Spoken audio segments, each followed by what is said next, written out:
ارکان مجلس اتحاد المسلمین بالخصوص شہریان حیدرآباد دکن کو مبارکباد پیش کرتا ہوں کہ مجلس اتحاد المسلمین کی 59ویں سالگرہ منائی جا رہی ہے، اور میں ساری قوم کی جانب سے صدر مجلس بیرسٹر اسد الدین اویسی صاحب اور قائد محترم حبیب ملت علی جناب اکبر الدین اویسی صاحب کو بھی، تمام ملت اسلامیہ کی جانب سے ان کو بھی مجلس اتحاد المسلمین کی 59ویں سالگرہ پر دل کی گہرائیوں سے مبارکباد پیش کرنا چاہتا ہوں۔ سرزمین دکن بالخصوص شہر حیدرآباد میں فخر ملت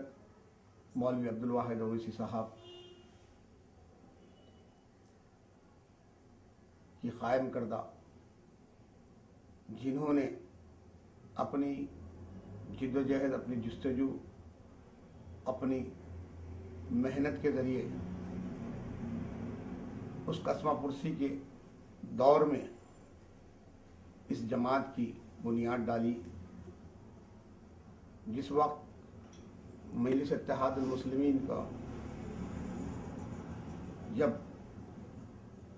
بیج بویا گیا تھا، مجلس کا دوبارہ احیا عمل میں آیا تھا، اس وقت خوف اور دہشت کا ماحول تھا۔ مجلس اتحاد المسلمین کے کوئی ممبر بننے کے لیے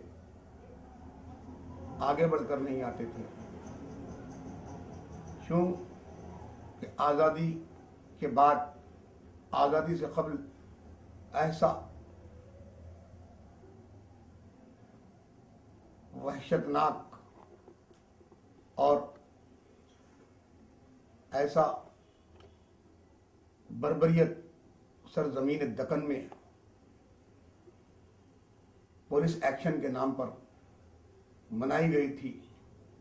جس میں لاکھوں فرزندان توحید نے اپنی جانوں کی قربانیاں دی۔ قریب 1.5 لاکھ مسلمانوں کو شہید کیا گیا تھا۔ اس کے بعد ویسے سہمے ہوئے حالات میں، سہمے ہوئے ماحول میں، دہشت بھرے اور خوف کے سائے میں مسلمان زندگی گزارتا تھا۔ اس صدمے سے باہر نکالنے کے لیے اور اپنے حقوق کو حصول کے لیے لڑنے کے غرض سے مجلس اتحاد المسلمین کا دوبارہ احیا 1959 میں دوبارہ اس کا جو ہے احیا عمل میں آیا۔ فخر ملت نے اس کا احیا عمل میں لایا، جس وقت ہم نے اپنے بزرگوں سے سنا ہے کہ اگر مجلس کے جلسے ہوتے تو کوئی سننے والا نہیں رہتا۔ مجلس کے اگر جلسے منعقد کیا کرتے محلے واری سطح پر، تو مولوی عبدالواحد اویسی علیہ رحمہ اگر تقریر کرتے تو سالار ملت بیٹھ کر سنتے، ان کے جوان سال فرزند اگر سالار ملت خطاب کرتے تو مولوی عبدالواحد اویسی علیہ رحمہ بیٹھ کر سامعین میں سنتے۔ کوئی سننے والا نہیں تھا، کوئی جلسے میں آنے والا نہیں تھا، لیکن ان کا مقصد نیک تھا۔ قائدین مجلس جو اس دنیا فانی سے رحالت فرما گئے، میری غرض مولوی عبدالواحد اویسی صاحب اور سالار ملت سلطان صلاح الدین اویسی صاحب علیہ رحمہ ان قائدین سے ہے۔ انہوں نے اپنی جد و جہد، اپنی محنت اور اپنی نیک نیتی جو تھی کہ کلمے کی بنیاد پر मुसलमानों ने दक्कन को, या तो यूँ कहूँ कि मुसलमानों ने हिंद को एक प्लेटफॉर्म पर जमा किया जाए। मैंने अपने बुजुर्गों से ये भी सुना है कि जिस वक्त मजलिस का दोबारा अहया अमल में आया था, उस खौफ और दहशत के उस माहौल में, तो सबसे पहला मकसद यही था कि मुसलमानों को मुत्तहिद किया जाए कलमे की बुनियाद पर। सारे अकायद और सारे फ़िरक़ों को बालाए ताक़ रखते हुए एक कलमे की बुनियाद पर एक प्लेटफॉर्म पर जमा करना ही कायदीन मजलिस,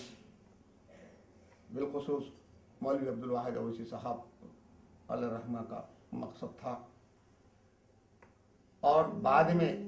ये भी था कि मजलिस तो पहले कलमे की बुनियाद पर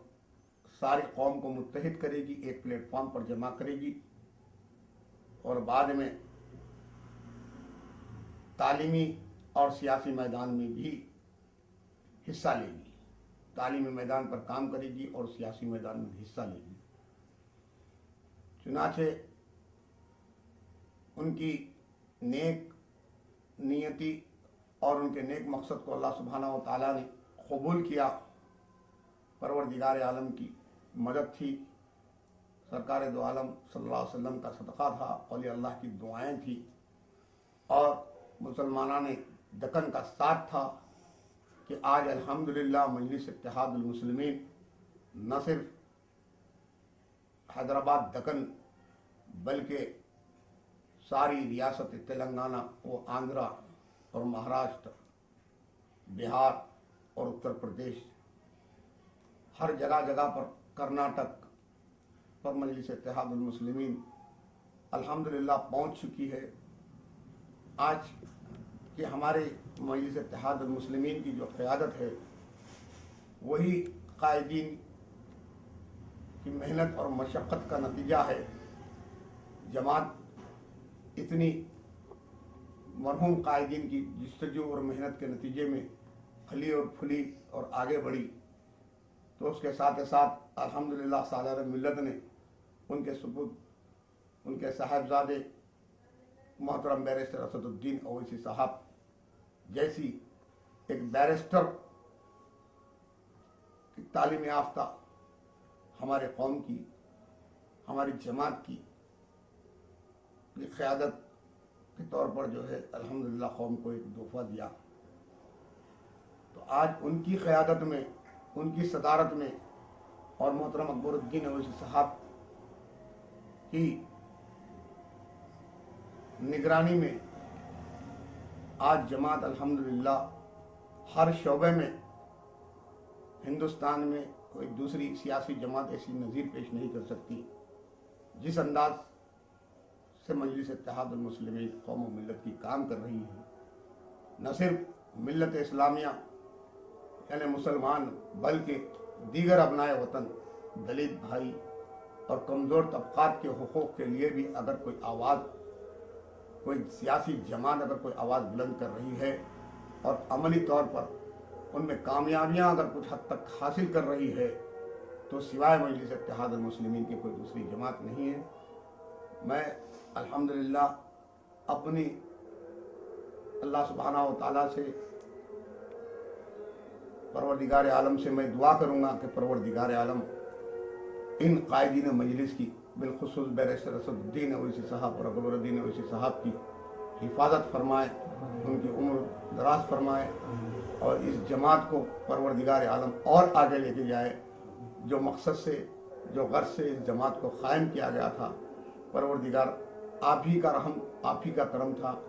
और आप ही की मदद थी। आपके प्यारे हबीब मोहम्मद मुस्तफ़ा सल्लल्लाहु अलैहि वसल्लम का सदका था, औलिया अल्लाह की दुआएं थी कि आज अल्हम्दुलिल्लाह गरीबों की, बेबसों की, लाचारों की एक आवाज़ बनकर मजलिस इत्तेहादुल मुस्लिमीन हिंदुस्तान भर में काम कर रही है। या मेरे अल्लाह, तू इस जमात की और जमात के कायदीन की हिफाजत फरमा। के बारे में अभी तक अल्लाह पार्टी क्या क्या काम किए? अल्हम्दुलिल्लाह मजलिस इत्तेहादुल मुस्लिमीन का सबसे बड़ा अगर कारनामा इन 59 सालों में अगर कोई रहा तो वो एक कारनामा ये है کہ مجلس اتحاد المسلمین نے جو دیگر ہم کو ملک کے کوئی دوسری ریاست میں ہم کو ایسی کوئی مثال نہیں مل سکتی، کلمے کی بنیاد پر سارے فرقوں سے، سارے عقائد سے، سارے مسلک سے تعلق رکھنے والوں کو ایک پلیٹ فارم پر جمع کیا، اپنے آپ میں مجلس اتحاد المسلمین کا ایک سب سے بڑا کارنامہ رہا۔ الحمدللہ شہر حیدرآباد میں، بالخصوص ریاست تلنگانہ و آندھرا کے اندر ہمارے بیچ مسلکی اور عقائد کی کوئی ایسی جھگڑے نہیں ہیں۔ جب بھی میلاد کا معاملہ آتا، میلاد النبی الحمدللہ بر صغیر میں سب سے بڑا اگر اجتماع کہیں ہوتا تو وہ سرزمین دارالسلام حیدرآباد دکن میں ہوتا۔ اس وقت 11 ربیع الاول کی 12 ربیع الاول کی شب اور 13 ربیع الاول کی شب، 12 ربیع الاول کی شب جلسے میلاد النبی صلی اللہ علیہ وسلم منایا جاتا، اور 13 ربیع الاول کی شب جو ہے نعتیہ مشاعرہ منعقد کیا جاتا۔ اس میں بر صغیر کے ہر عالم دین، ہر مکاتب فکر سے تعلق رکھنے والے علماء اکرام، مشائخین اعظام، چاہے وہ بریلوی ہو، چاہے وہ اور جو بھی جو ہے ہمارے طبقات سے ہو، ساروں کو ایک پلیٹ فارم پر جمع مجلس اتحاد المسلمین کرتی ہے۔ یہ اس کے آگے اگر ہم ترقیاتی معاملات کے اندر دیکھتے ہیں، تعلیمی معاملات، آج اللہ کا شکر ہے کہ آپ دیکھتے ہیں کہ تعلیمی میدان میں مجلس اتحاد المسلمین کا بہت بڑا کام ہے۔ ریاست تلنگانہ و آندھرا کے اندر اگر آج ریزرویشن اگر مسلم اقلیت کو ملتا ہے تعلیمی میدان میں اور معاشی میدان میں، تو الحمدللہ یہ بھی جو ہے مجلس اتحاد المسلمین کا ایک کارنامہ ہے۔ مجلس اتحاد المسلمین کی جدوجہد اور کوششوں کے نتیجے میں ہی، بیرسٹر اسد الدین اویسی صاحب اور اکبر الدین اویسی صاحب کی جدوجہد کے نتیجے میں ہی آج الحمدللہ تلنگانہ اور آندھرا کے مسلمان 4% ریزرویشن سے مستفید ہو رہے ہیں۔ اس کے آگے ہم دیکھتے ہیں سینکڑوں اوقافی جائیدادیں جن کی اربوں کی لاگت ہے، قابضین کے قبضے سے ہٹا کر، چاہے وہ اس کے قبضے میں تھی، چاہے وہ حکومت کے قبضے میں تھی، اس کو نکال کر دوبارہ جو ہے وقف بورڈ کے حوالے کیے۔ یہ بھی مجلس اتحاد المسلمین کا بڑا کارنامہ ہے۔ مسلمانان دکن جو بھروسہ اور جو اعتماد کے ساتھ مجلس اتحاد المسلمین کا ساتھ دیا تھا، مجلس اتحاد المسلمین الحمدللہ اس پر کامل اس پر اترتے ہوئے ان کے اعتماد پہ مجلس اتحاد المسلمین ہر شعبے میں کام کرتے آ رہی ہے۔ اگر آپ صحت کے معاملے میں دیکھتے ہیں تو آج اویسی ہاسپٹل اور اسرا ہاسپٹل اپنے آپ میں، اگر آپ کوئی، میں تو یہ کہوں گا دکن کا بالخصوص شہر حیدرآباد کا رخ کرتا ہے سیاحی، کوئی ٹورسٹ اگر وہ قلعہ گولکنڈہ دیکھتا ہے، چار مینار دیکھتا ہے یا برلا مندر دیکھتا ہے، تو اس کے بعد میں دیکھنے کے لیے اگر کچھ رہتا ہے تو میں کہوں گا کہ مجلس اتحاد المسلمین کا قائم کردہ اویسی ہاسپٹل اور اسرا ہاسپٹل، جہاں پر ایک تو وسیع العریض جو ہے عمارتیں ہیں، عصری آلات کے ساتھ میں وہاں پر طبی خدمات لوگوں کی جاری ہے، بالکل کم قیمت پہ بڑے سے بڑا علاج الحمدللہ آج اویسی ہاسپٹل اور اسرا ہاسپٹل کے اندر مجلس اتحاد المسلمین کے قائم کردہ ان ہاسپٹلس کے اندر غریبوں کو جو ہے مہیا کیا جاتا ہے۔ اور تعلیمی میدان میں اگر آپ دیکھیں گے، کوئی جماعت چاہے وہ مجلس اتحاد المسلمین سے کتنی بھی قدیم ہو، ہندوستان میں کوئی جماعت ایسی مثال نہیں پیش کر سکتی جو مجلس اتحاد المسلمین نے اپنے تعلیمی ادارے جو قائم کیے۔ اگر آپ دیکھیں گے MCA college, MBA college, degree colleges, आपके pharma D colleges, pharmacy colleges, आप नर्सिंग कॉलेजेस, इंजीनियरिंग कॉलेजेस, आपके मेडिसिन के कॉलेजेस, एमडी के कॉलेजेस, अल्हम्दुलिल्लाह ये मजलिस इत्तेहादुल मुस्लिमीन के अंडर में कॉलेजेस चलाए जाते हैं। मुझे अच्छा मालूम है हिंदुस्तान बिल्कुल आंध्रा और तेलंगाना से बाइफर्केशन जिस वक्त हुआ उससे पहले जब आंध्रा में 1984 में 1984 में आंध्र प्रदेश ही था, आज़ादी के बाद से 84 तक पूरे आंध्र प्रदेश से जिस वक्त मजलिस इत्तेहादुल मुस्लिमीन का मेडिकल कॉलेज नहीं था, दक्कन मेडिकल कॉलेज, करीब 30-35 बरस आज़ादी के बाद से 84 तक 135 मुसलमान लड़के और लड़कियां डॉक्टर बन गए। जिस वक्त सालार मिल्लत की जिस दुरंदेश किया, उनकी दुरंदेशी और उनकी जिद्दोजहद के नतीजे में मजलिस इत्तेहादुल मुस्लिमीन को मेडिकल कॉलेज मिला 84 में। 84 के बाद से लेकर अब तक अल्हम्दुलिल्लाह 5000 से ज़्यादा मुस्लिम लड़के और लड़कियां दक्कन मेडिकल कॉलेज से जो है डॉक्टर्स बनकर निकले।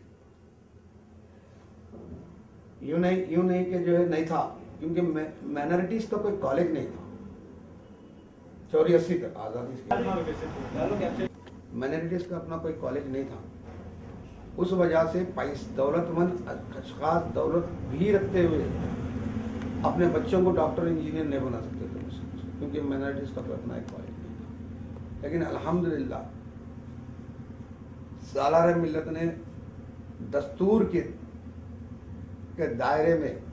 हमको जो हुकूक मिलते हैं उससे का इस्तेफादा करते हुए सही वक्त पर सही फैसला करते हुए